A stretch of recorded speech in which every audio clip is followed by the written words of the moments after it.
Good afternoon, Andrew. How are you today? I'm great. How are you, Andrew? Doing well, sir. Thank Are you. you've adopted Andy for this call? Is that how this works? Just to keep things simple for everybody, we've gone with different names today.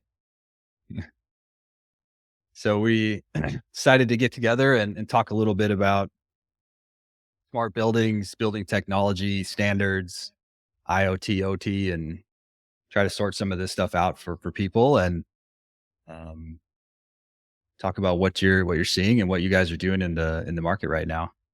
We're excited to talk about it with you. Really been fun watching Blue Rhythm lead the space in adopting technology in the commissioning process.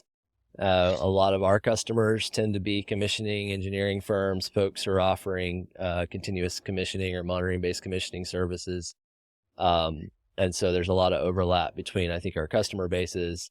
And, it's just really been fun over the years. I found out, learned about you back 10 years ago or so when I was working with another commissioning firm and we were comparing and considering different commissioning platforms. And it's just really cool to see how y'all have grown and the technologies you've adopted. I think you're probably, leading the way on some of the intersection with other technologies and not just reporting and kind of the traditional commissioning workflow stuff. Yeah, no, I appreciate you saying that. It's definitely the way we think about things. It's not so much a matter of digitizing spreadsheets and whatnot anymore. It's about connecting tools together and eliminating all of the work that gets repeated over and over and over again as we're moving data from design tools and design teams to construction teams to commissioning teams to owners. There's just a lot of that going on that can definitely be reduced, and some of that comes down to standards and different ways that we can move data around, and that's some of what we're gonna talk about today. And excited to jump into that with you. Can you talk a little bit about, just from a general standpoint, what does IoT mean? What does OT mean? What's the difference? Yeah. And how does this stuff fit into the context of commercial buildings and smart buildings, especially?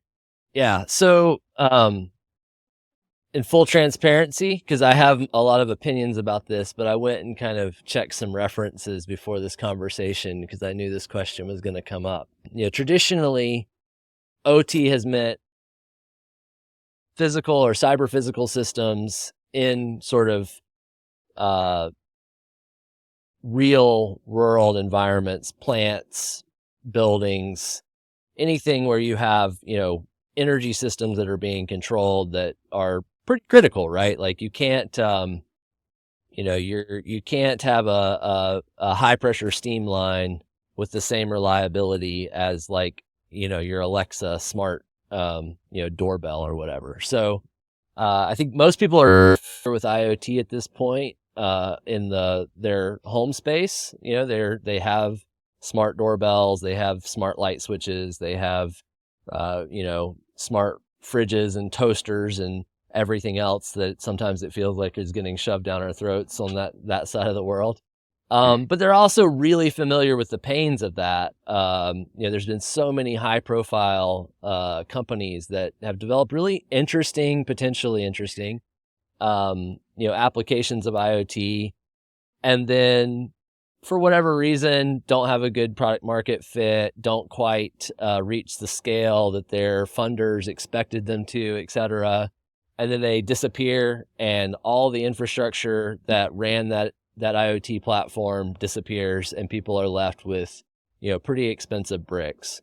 And I think that's really where the differentiation between IoT and OT comes down to at this point, because the technologies themselves have converged so much. It's really the same kinds of software and hardware. It's really about the business models that are involved, how you're paying for it, how explicit you are about paying for the ongoing maintenance so you know that it's going to be a reliable system over time. There's another term that doesn't get used in buildings very much, but on the industrial side, there's like this idea of industrial IoT, IIoT. And I think that is sort of the term that I use it sometimes, but I think it sort of condenses that idea that, like, yeah, it's all software and hardware mashed together in a, an IP connected world. But in this IIoT world, we're much more concerned about, reliability, robustness of the hardware.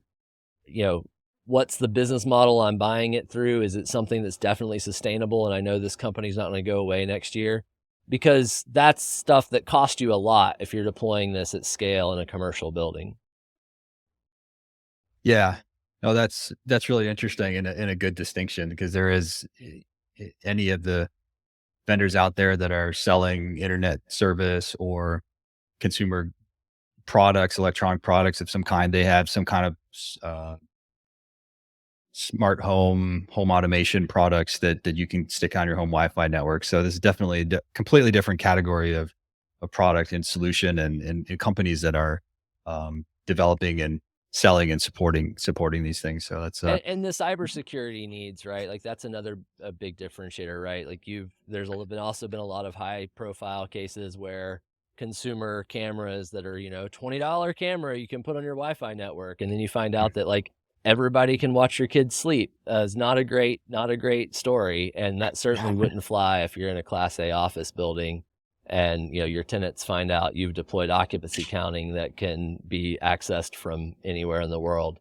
That stuff just doesn't work. So that's generally how we kind of see the market splitting up. What's exciting is that the scale of IoT is driving the hardware manufacturing costs down, making the technology more accessible, and allowing slightly different business models to adopt some of the same technologies, but then do it in a more sustainable,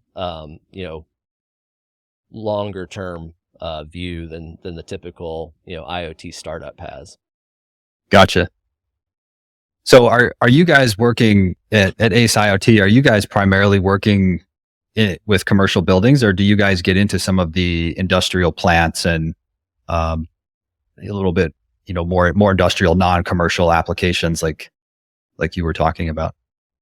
Yeah, so my career started in the industrial side, in OT tech, OT on the industrial OT side, and so I definitely have a bend that direction. I would say as a company, we're very focused on commercial buildings. We still support some projects in industrial scenarios, water treatment plants. We've got a few of those, sewage treatment, that side of the things, the municipal side. Where we tend to intersect most with industrial still is on like the energy systems side. So, sub-metering, power distribution, and that side of things, we tend to have a lot of intersection with. Not so much on process control. We've certainly done some data acquisition projects like that in the past, but it's not our focus. And it tends to be a very different, when you get into industrial monitoring outside of a central plant. So like an industrial chiller plant looks the same as a commercial building chiller plant for the most part. Maybe your temperatures are different. Maybe you're using different refrigerants, et cetera. But, it's a central system. You're monitoring it. You know how it changes over time. You're worried about those kind of things. But then when you get into production systems, you start looking at a lot more discrete data. So you're wanting to know like, how many of this part number did I run per hour versus this other part number that's slightly different? And that tends to be a different focus than what we're really focused on. Sure. Yeah. So like manufacturing scenarios where you guys are actually looking at systems that are used in production lines and taking that data and integrating it into a more central system. That's kind of what you're talking about there, right? Yeah, I mean that's where we probably wouldn't focus, is things that are like Yeah. Yeah. directly production touching. But if it's the, compressed air plant, the chilled water plant, the steam plant, like that sort of side of the industrial side, we're very comfortable with. Got it. So can you talk a little bit more about some of that background? Like how, you know, so let me back up a little bit. One of the things I've noticed in our industry, just construction in general, whether it's commercial or industrial, is it's a pretty uncommon and unique set of skills where you have some real hard skills in software engineering, computer science, and then the domain experience in actual construction and understanding of what all this stuff even is. So can you talk a little bit about your background and just how you've arrived at this point in your career? Yeah, well, I'm definitely, I like to make the joke, there's that sort of, I don't think it's real science. I think it's pseudoscience of like 10,000 hours to be, a master of any particular thing, Yeah, focus. And sure. I like to say I'm like 1,000 hour guy. Like I've done 1,000 hours, 10 different places, and that's more my speed. So, I've had background in construction and like, in residential construction, I did a historic building redevelopment a long time ago. I've worked in commissioning, as I mentioned before, when I first found out about Blue Rhythm. I started in industrial. I've worked across, 4 or 5 different sectors in the industrial side. Industrial power distribution, I've worked in that space. So it's been a very broad background that brought me here. And I'll say like what the like common thread of all of that is in almost all of those scenarios where you have niche, critical systems, there has been a tendency for like vertical markets to, dominate. And there's this resistance to data availability. Yeah, A lot of times it has to do with, we're talking about protocols and interoperability. Like some of it's that this device is from this manufacturer, won't talk to this device from this other manufacturer, or even this device in this manufacturer's ecosystem that's made by a third party won't talk to this device in this other manufacturer's ecosystem that's also made by a different third party. So that was a common thread in my industrial experience. I'd spent a lot of time frustrated with, the big industrial vendors trying to just get data to improve processes. And then getting involved in buildings, a little bit of that experience in that historic building redevelopment. And then my career kind of took a veer off into the smart city space for 6 or 7 years. Really focused on emerging technologies in the smart city kind of sphere, working with a local municipality here to kind of help them pilot and deploy technologies, traffic control, wireless technology for sensing and citizen science, and just a bunch of kind of intersections with that fall under that broad umbrella of smart cities. And during that process, I kind of wandered back into buildings and started working with some really future-looking folks at the city of Washington, D.C., who had recognized that in order to operate their 450 building portfolio, they needed data. Like it was time for them to start making decisions, not based on like, what Carol, the engineer, said, or, what the person in the office in the corner said, but like real data. Mm, And when they started that process, they realized that for 450 buildings, all the information they had was utility bills. That was the only normalized hard information they had about those buildings. And that's a great start. You need to know, some KPIs that you can get from utility bills, like EUI, energy per square foot, et cetera. But when you go to prioritize, cities have fixed budgets. They never have enough money. They can't do everything they want. And when you go to prioritize, you need a lot more than just this is a terrible building and this is a terrible building. How do you decide which of those 2 terrible buildings do you put your limited budget into? And sure. so they decided to build out an internal data platform to collect operational data from the mechanical equipment so they could better understand, hey, can we go in and surgically do a $10,000 retro commission here and save 30% energy? Or do we have to put that off because the only way to fix that building is to replace all the equipment? And that was really the differentiation they were trying to make. They engaged me because of sort of that background with with data, and I'd done a lot of work using open source technologies to get data out of industrial systems at that point. I'd been working in the smart cities world, trying to do that with like traffic controllers, which, believe it or not, are also vertically integrated and pretty siloed. Sure. And so we worked together to build out this data platform that was used to drive retro-commissioning processes across their civic portfolio. And coming out of that experience, it was we had used some open source technology the Department of Energy had developed called Voltron, and my business partner and I just kind of started chatting. We were both involved in the project, and started chatting like, this seems like a really important problem to solve for buildings generally, other cities, but campuses, any portfolio, that like people need this data to make better decisions. Yeah, that's an amazing background, an amazing experience to kind of bring to a point, to where you and your co-founder, whose name is, by the way?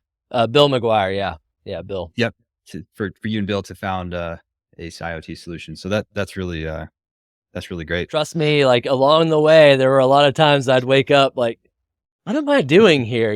Like it took a long time for it all to come back together but I really do feel like, what we do at Ace, is kind of the like intersection of all that experience. And, I don't think I would be as effective as I am, without it. So it's been a fun journey. Yeah. No, absolutely. And it's so many of us benefit from just being exposed to other even adjacent, industries with slightly different ideas, but related. And you just realize like there's a lot of different ways to think about things and the way we were originally taught and just the way we've done it for a few years. It doesn't have to be that way. Maybe we don't even know why we do it a certain way. So just having this diversity and experience and places you've been and approaches you've seen are just so valuable. So some of what you mentioned there is, with these different systems, vertically integrated systems, and manufacturers trying to kind of protect their turf and stuff, we end up with interoperability issues. Like it's hard to get information from one system and do anything useful with it. So, like,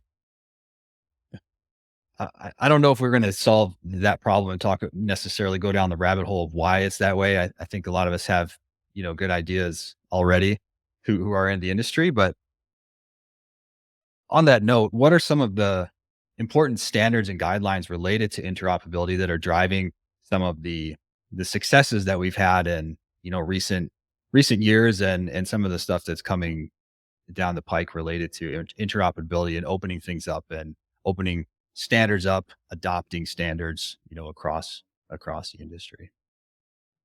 Yeah. Well, I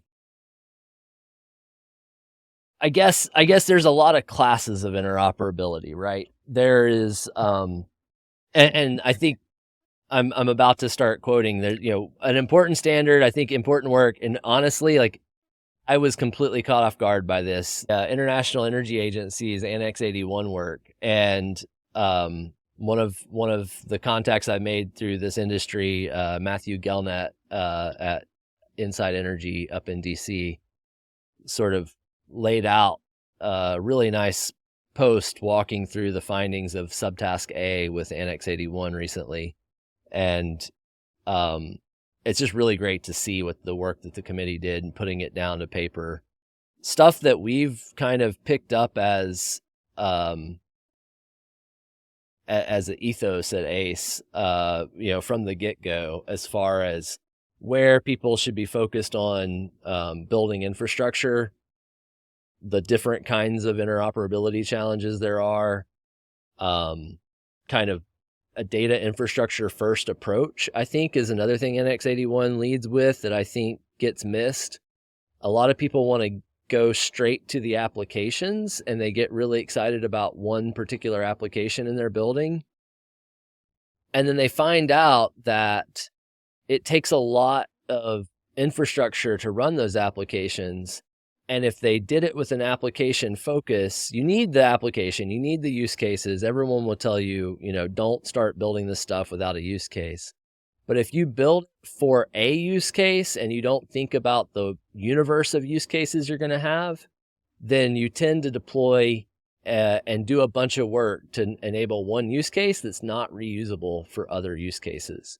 And I think NX81 is a great like formalized view of what we in the industry are calling the independent data layer, what that can look like. We're an independent data layer vendor. We also support data acquisition in general and data interoperability in general. So sometimes we work, we are an IDL, but sometimes we work with our customers' data platforms who've decided to build up their own infrastructure, and we push data into that infrastructure for them. Either way, whether you're relying on an external vendor or you're building it yourself because it's so important to your organization's mission, that idea of having reusable infrastructure to enable these applications that's not tied into a particular hardware vendor and it's not tied into a particular application vendor is, I think, one of the most powerful market concepts happening in the buildings operation, on the operations side of buildings today. I think in the past, you've sort of gone through construction, you've selected a BAS vendor, you've selected a security vendor, and then you're sort of stuck with those platforms until you rip them out, 10 or 15 years later. And this idea of standing up this infrastructure in between all of those components where you can bring them together in an interoperable manner. We're starting to see some standards come out for specifications where people are specifying those systems with interoperability as part of the specification. But without that infrastructure, which I think is, again, one of the key points of Subtask A with NX81, without that infrastructure, you can specify all you want. If there's no layer, no network layer, no data layer to run that on, then you're kind of end up in the same silos. You may just have an interoperable standard over here in a system that's completely standalone, an interoperable standard over here in a system that's completely standalone. You still have a lot of work to do to combine those. So going in up front, investing in the infrastructure, doing the work to know what you need is really key to successful outcomes in this space, I think. Sure. Yeah, no, that's really interesting. And just to kind of dig into that a little bit deeper, because I think there's some pitfalls here potentially for building owners and others specifying these things. So what happens? Let's say they say, okay, uh, the vendors on this project, they need to have interoperable systems, and the vendors say, sure, yep, we have an API. You can get anything you want out of our system. That's a little bit different than what you're talking about, right? It There's is, yeah. something deeper and more important here. I don't know. I talked about the 1,000-hour thing. I think that maybe I've seen this cycle happen a lot with folks getting into the building industry. Because if you're a general technologist and you come into the buildings industry, the first thing you do is you run into BACnet, and you run headfirst into BACnet because BACnet is an old protocol and it has been built to be backwards compatible as they've added newer and newer technologies. And so it's a little crusty. It's got some cruft.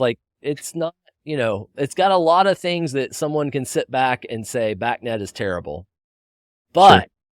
if you step up a little bit, A, if you stay in the industry long enough, and B, if you kind of step back a little bit and look, BACnet has accomplished a level of interoperability that has never been duplicated in any other industry. All those other industries I've worked in, I've never found anything that has had the level of interoperability outcomes that BACnet has.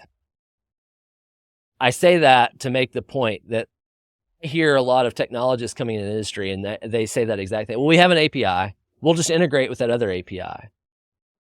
And you go, okay, well, who pays for that integration? Who's going to spend that time doing that integration? And how reusable is it? Well, we've had that API for a few years, but we're about to deprecate it. We're going to go to this new API with this new technology choice that has a new protocol. And you're like, well, who pays? Is the building owner going to come back in and you're going to tell them, if you want our newest, greatest energy efficiency package, you're going to have to redo all your integrations? That doesn't seem like a win-win. And that is that different levels of interoperability, right? So one of the things I'm really excited about, NX81 is a great like the formalization of like the infrastructure, what the infrastructure should look like that enables this stuff. That's really great.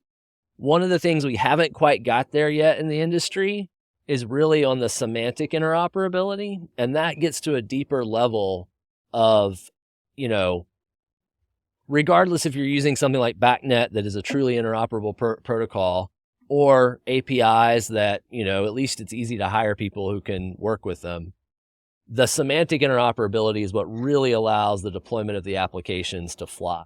And Sure. so ASHRAE 223P, which is, you know, a working group that just had their first public review, is really exciting work. I've been participating in that. It's really defining a formal ontology for describing these building systems in a way that any application can consume and sort of configure itself without that long, drawn out integration process that tends to be where things break. You know, when you talk to people about what, you know, what went wrong in their smart buildings project, a lot of times it comes down to, well, I specified this and I specified that, and the vendors delivered something that was slightly off the specification, but we didn't know about it until we got to integration, and then it all blew up.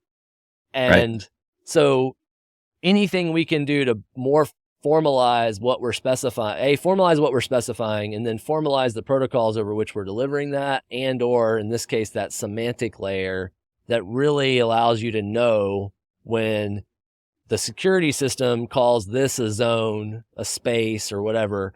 I know what that means. It's not just whatever the technician that day happened to be feeling. Right. You know, he hadn't had his coffee or she hadn't had, you know, her coffee. It's literally this right meaning to this. And getting to that level. And again, this is what's interesting about this is we always talk about how bad, you know, how far behind buildings are technology wise. But this semantic interoperability is not well done. I mean, it's been around. The idea, the concept has been around for a long time. It was sort of like the World Wide Web, and then the same folks who worked on the World Wide Web just started working on semantic interoperability immediately afterwards, or semantic web. But it hasn't seen really broad adoption. And I think buildings are actually going to be one of the places that are leading the way, showing, you know, you see the adoption of semantic technologies inside companies as part of their enterprise platforms, but that truly interoperable between different enterprises, between different technology sectors or application spaces, I think buildings are going to end up being a leader, which is really exciting. It is. That is really exciting. And that's all great stuff, but definitely. And to your last point there, the fact that there is a lot of stuff going on like this, where people are developing these ways to bring this stuff together, and the fact that it's the industry is actually leading in some respects is, you're right, completely different than how most people think about, you know, building technology and just construction in general. But like, we absolutely need that. There's such a deep need for talent and people that can come in and bring this stuff to life. You can't do it all on your own, Andrew. So we, Absolutely not. And that's honestly one of the things that I think if another like pathology of buildings and industrial space and smart cities and critical infrastructure is those same vendors that have built these vertical stacks, they have a habit of sort of building their own development and deployment tools. Mhm. And it makes it really hard to bring folks in who are coming out of, you know, code boot camps or data Yeah. science boot camps and bring them into these industries, because you sit them down and you, okay, well, it was great that you learned JavaScript and all this like stuff that everyone uses for everything, but you're in buildings now, so you have to Yeah. learn brand new technologies that, you know, are only used in this industry in your career. You'll never use them again if you move on from here. It's really Yep. hard. So it's a big part of our ethos at ACE is like, we want to get as much of that stuff out of the building specific technology layer and into a more data IT oriented compute space, framework, platforms, whatever, you know, you're looking at, Mhm. so that you can hire the talent you need. Because if we're going to get where we need to go as a global citizen here, with climate, with emissions, with energy efficiency, everything, Yep. we need a lot more talent working on this stuff, and we need to make, on ramp for them much smoother than it has been historically. Yep. Absolutely. That is a great point, and something we struggle with as a company. Just all the context you have to build up, and just how it's so much different from other industries. So that's a really good point. Um, so just to go back to some of what you were talking about, I mean, I think the differences in security requirements, cybersecurity between consumer IT and OT, I mean, those are pretty obvious. But what about even differences with OT and some of these systems we're talking about and just traditional IT, just traditional office stuff, that sits on networks, whatever it might be. What are some of the nuances there and things that people should be thinking about when they're thinking about these systems? Well, I think some of this has to shift, but one of the key differences right now is people buy technology for buildings as though they were buying a doorknob.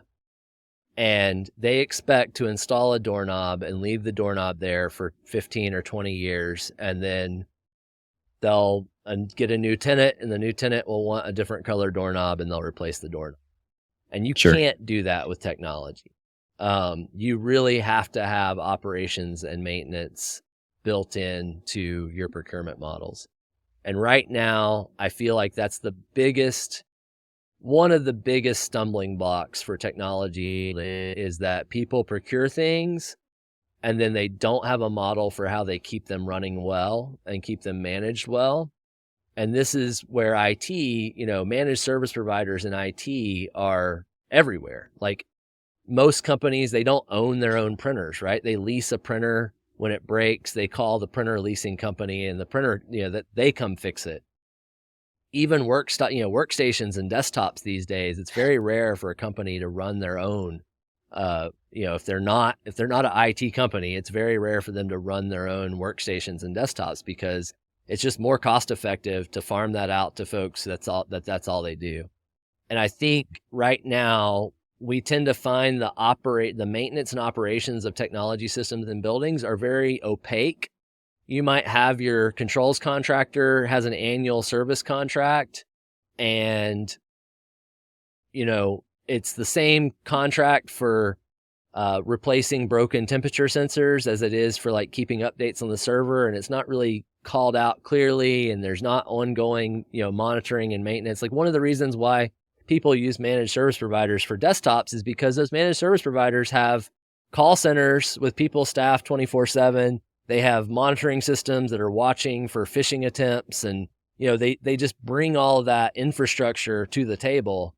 Whereas a lot of times in a building, we find even if you spec out, the most recent operating system and you've got all that, but once it's deployed, maybe somebody comes and looks at it once a year as part of one of those maintenance contracts, but there's no like ongoing maintenance and monitoring in those standalone systems. Now, some entities bring their IT into that space and let their IT really manage all that. And all the facility folks tend to hate it. They complain about it. They talk about how hard it is working with IT. But ultimately, I think that's the better solution if you can get your organization on board and get the IT organization to understand how important these systems are. I know one project I worked on 10 years ago or so when I was an engineering firm, it took us 3 months working with our client to just translate between the facility operations and the IT operations. The facility operations says, the IT says you can't put switches in. We have to manage the switches. So we're like, that's great. We love that. Here's where all we need switches. And by the way, we need this service level agreement, how fast you'll respond. And IT said, oh, well, we can't offer that SLA. And, it'll be $20,000 a month for us to, and we're like, well, you realize your data center is requiring these chillers that we're trying to Right. protect and keep online. They're like, oh, this is part of Right. our stuff. And like, yeah. And just that translation between those organizations, or the internal organizations, it took a long time. But once you go through that process and everybody understands that you're on the same team, you both need each other, and your lives are going to be a lot easier if you figure out how to work together rather than working against each other constantly. Those are the best environments that we work in, is when that's happened. It's hard. So any conversation about technology and just tech in general, there's always the obligatory question: what do you think is going to happen in the next 5 to 10 years? So instead of asking it exactly like that, maybe it'd be better to hear from you about what you're personally excited about seeing develop over the next 5 and 10 years. I was invited to the Department of Energy's Building Technologies Office peer review last year, and they did a really great job of bringing together a set of technologies and kind of painting a picture of that roadmap, stuff that DOE has supported the development of. One of them being 223P, this ontological semantic interoperability, but then applications that are driven by that semantic interoperability. So one that's really exciting is they have a technology. It's another ASHRAE draft standard called 231P. And 231 is an interoperable control systems language for building automation systems. So this is the idea that you can write your control program one time and it'll work the same no matter who the vendor is. And so they've demonstrated that with a couple of vendors so far. I'm hoping it gets more and more vendor buy-in. But the other beautiful thing about that is, and this probably should have started with this, and one of the reasons why I'm excited about Blue Rhythm and commissioning in general is commissioning is the bridge between construction and operations. And right now, if you ask me, like, what's one thing you could, like, Thanos style flip your fingers and like change about the industry, it would be capturing all of the amazing amount of information and data that's generated during the design process and making it useful for operations. Right now, people build, Class A buildings. They run energy models. They have these, they're doing net zero calculate, all of that stuff. And on the day that the tenant takes occupancy, it all gets thrown out the window. No one ever looks at that stuff again. And commissioning is really where that pipeline, where we can get from that design, the design intent, capturing it well. The commissioner is responsible for making sure the design intent is fulfilled, and then passing off that information to the operations in a way that maintains that design intent over time will result in amazing, much better building operations. And that's a key part of why the semantic interoperability stuff matters. It's not just between two systems, it's between two phases of a building's life cycle. Getting the data out of the BIM model, out of the BEM model, the building energy model, in an interoperable way that ends up as being valuable for the operations. Because if you go to an operations, a facility manager now, and you say, like, do you ever look at the BIM model? A, the answer is always going to be no. And B, they're going to say, why would I? And you're going to have a hard time answering them. Like, the fidelity of the BIM models they're oriented around a different use case. They're oriented around construction, and it takes a lot of work. We work with one client, it's an engineering firm that's really tackled this head on to change their entire BIM modeling process to make sure that it has the connections, the data, the systems are connected in the BIM model in such a way that it's useful to the operations. And that, I think, is going to have a huge outcome. So anyway, back to this technology stuff that we saw with DOE. Running the control programs, simulating the control programs with the building energy model that's used in the design phase, testing the control programs to verify they control that building's energy, well, and then being able to deploy that directly into the building at construction time. And then you have, in the process of that, you've built the semantic model of how the system should operate. So your operations team can just pick that up, and now they have data flows going into that semantic model that allow them to verify that they're operating to the energy model. So you get performance verification sort of as a freebie as long as you maintain that interoperability through each of these phases. And I think 5 years, I think we'll be seeing stuff. I hate to sound that pessimistic that it will be 5 years, but I think right now we're seeing some very high profile demo examples of that happening. I think in 5 years we'll start seeing it being more prevalent across higher end construction, and I'm hopeful in 10 years it'll just make so much sense that there'll be no reason, like people will just do it because you'll be able to get those turnkey applications. I think that's the big trend for buildings, is being able to turnkey application, because you have all that base infrastructure, you have that base interoperable model to run from. Yeah, no, that's brilliant stuff. Semantic interoperability. That's what people need to remember here. And it truly is a beautiful thing when that happens.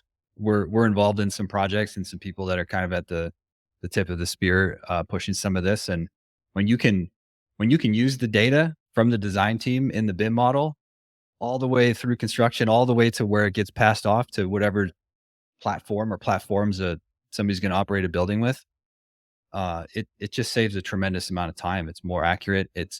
And then it goes somewhere that they're actually going to use it. Like you said, it's not in a stack of even PDF files. I mean, PDF files and turnover documents like that are going to be a thing of the past pretty soon.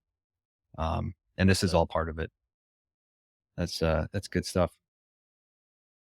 So to kind of wrap things up here, maybe if you want to talk a little bit about, if there are folks out there that want to get more involved, if they're interested in buildings and they're also interested in technology, like where do they start? I mean, coding boot camps are one thing, like you said, but we're still in this state where it's really helpful to and necessary to have this extra kind of domain exposure. So, what advice do you have for people who want to be part of all of this?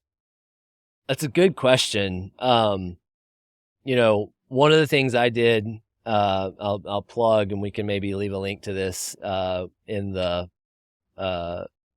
show notes. But I created a Discord server just for folks that I had kind of met, what I would call fellow travelers, and it's been amazing to see that develop. Like we have folks that I've worked with who are in there. But what's been really interesting to me is seeing people coming into the industry from a technology background, hopping in, asking folks questions. I think we need more of that information sharing. It seems like a tendency in this industry to be a little bit like precious with knowledge. And Hmm. I think the time has passed for that. Like no one is, there's a lot of opportunity in this industry, and people shouldn't be competing against each other. Everyone is competing against doing nothing. And as doing nothing becomes not an option because of regulation, because of, shareholder pressure from, public companies, whatever, then the amount of work that we all have to do is just astronomical. And competition is just not part of the equation, really. There's just more work than to be done than the industry can address for sure right now. So sharing information, I think, is a key thing. Obviously, participating in those ASHRAE working groups, 231, 223, Annex 81 obviously looks really interesting. A lot of the folks I work with in 223 are involved in Annex 81. Gabe Fierro, who's with the BRIC Consortium, is one of the co-authors of that Subtask A report. He's also very involved in 223. There's a lot of places to plug in. It is a little opaque sometimes. I'll definitely drop that Discord server. That's open. We love to have people join, ask Yep. questions. There's everybody from experienced controls engineers who are kind of coming the other way, learning the technology, to seasoned IT professionals who are trying to make an impact in their organization's operations. So, Yeah. I think it's a great place to start. A lot of resources. Excellent. Cool. Yeah, we'll drop some of the resources in the notes, like you said, and give people a place to start. And then, of course, folks can get a hold of us. Okay, another edit here coming up. Uh, there we go. And of course, people can get a hold of us. Where's the best place to get a hold of you, Andrew? Yeah, so my email's Andrew at Ace IoT Solutions. Pretty straightforward. You find me on LinkedIn. I chat quite a bit there about these topics, especially interoperability. Happy to talk to anyone who's interested in learning more. Awesome. Yep, I'm on LinkedIn as well, so definitely reach out if you want to chat about anything. And appreciate everybody watching. And thank you, Andrew. This has been really fun and a lot of really great stuff here. So thanks Thanks for for having me. Yeah, yeah, this is really fun. Hopefully, I didn't talk too much. I have a tendency to kind of go off on rabbit holes, but there's a lot of really exciting stuff in this space. It's a good time. absolutely, completely agree. So thank you, and we'll talk to you again soon. Awesome. Thanks, Andrew.